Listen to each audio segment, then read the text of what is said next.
Hmm. Oh yeah, right there. Right there. Nice. I have wings. I think that means I can fly.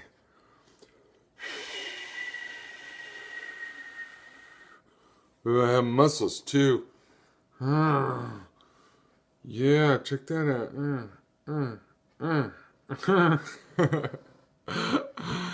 I am easily entertained. I am. I'm ready.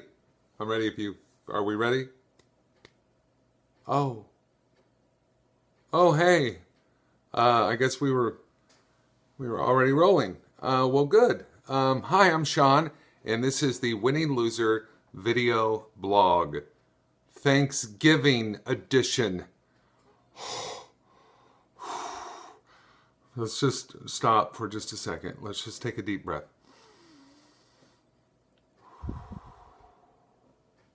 Well, one more.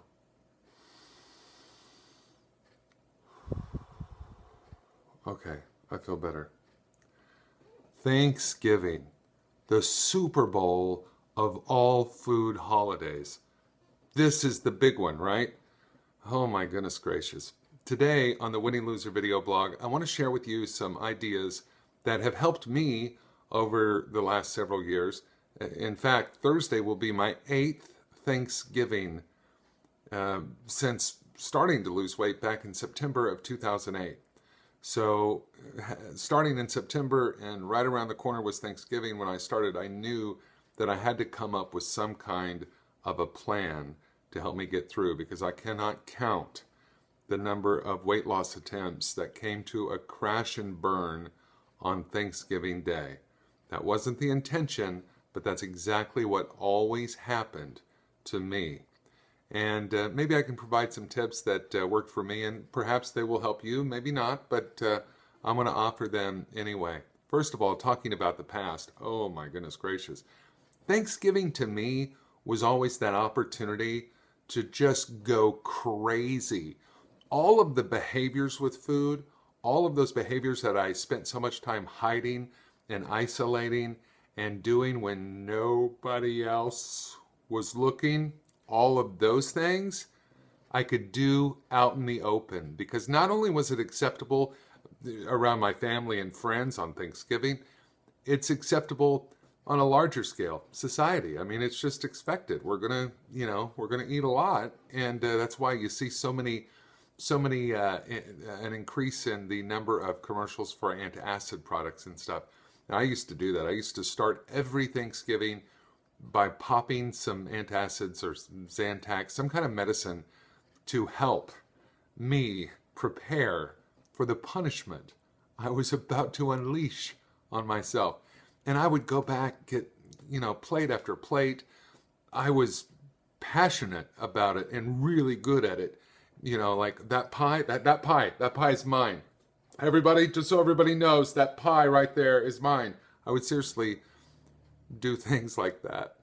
Seriously, I was, it was a sport, and I was bringing my game for the Super Bowl of eating holidays. So how can it be different? How can this year be different? If you're just starting, you're starting and you've been on plan, you've been having some success, and you don't want Thanksgiving to derail you, what I'm about to share with you might help.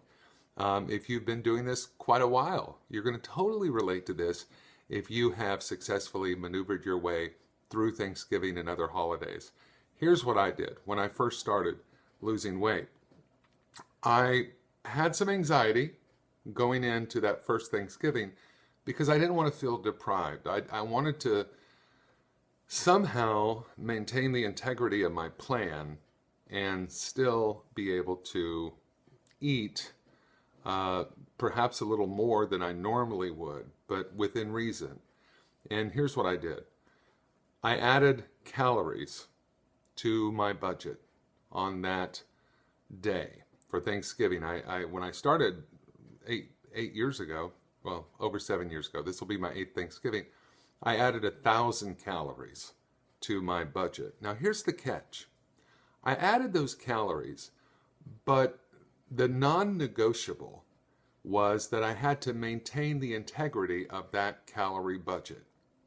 So I had to not only maintain the integrity of that calorie budget, but I had to log every single thing I was eating that day.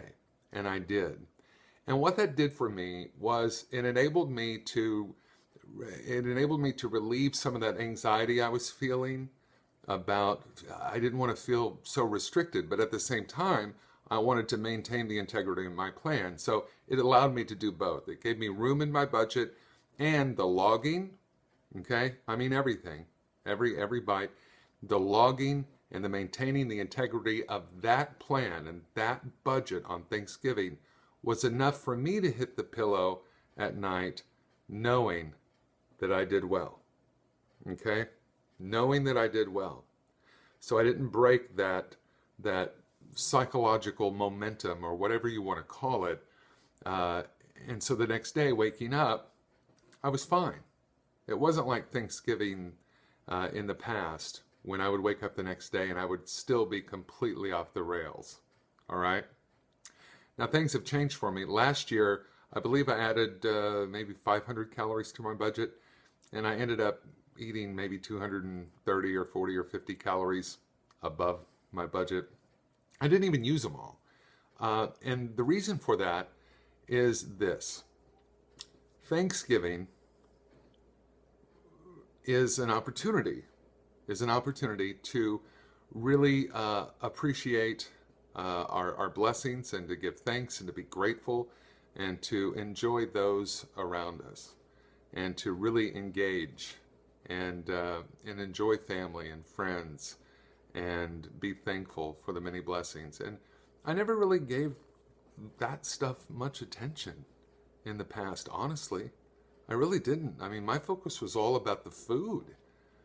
But in bringing myself out of the food fog and really making an intentional effort to focus my attention on those around me, the loved ones around me, and the blessings that I enjoy, and to really express gratitude, it made all the difference in the world. And I didn't even use all of my extra calories. So those are just some Thanksgiving perspectives. Non-negotiables. What are yours for Thanksgiving? I'll tell you what mine are today. I will remain abstinent from refined sugar. I will maintain the integrity of my calorie budget. And I will exercise. And I'll take time to engage in conversation with those around me. I will take time to give thanks for my many blessings and express gratitude. If you do those things, you're going to have a successful Thanksgiving. I just know it. Hey, thank you for watching the Winning Loser video blog. Please, again, share with your social media. Be sure to subscribe, and more episodes coming soon right here on the Winning Loser video blog. Thank you. I'm going to go back to entertaining myself. Now, is that cool? All right. Dude, what do I press? Where do I press? Right there? Okay. It's not stopping. Boy, I really need to learn how to work these things.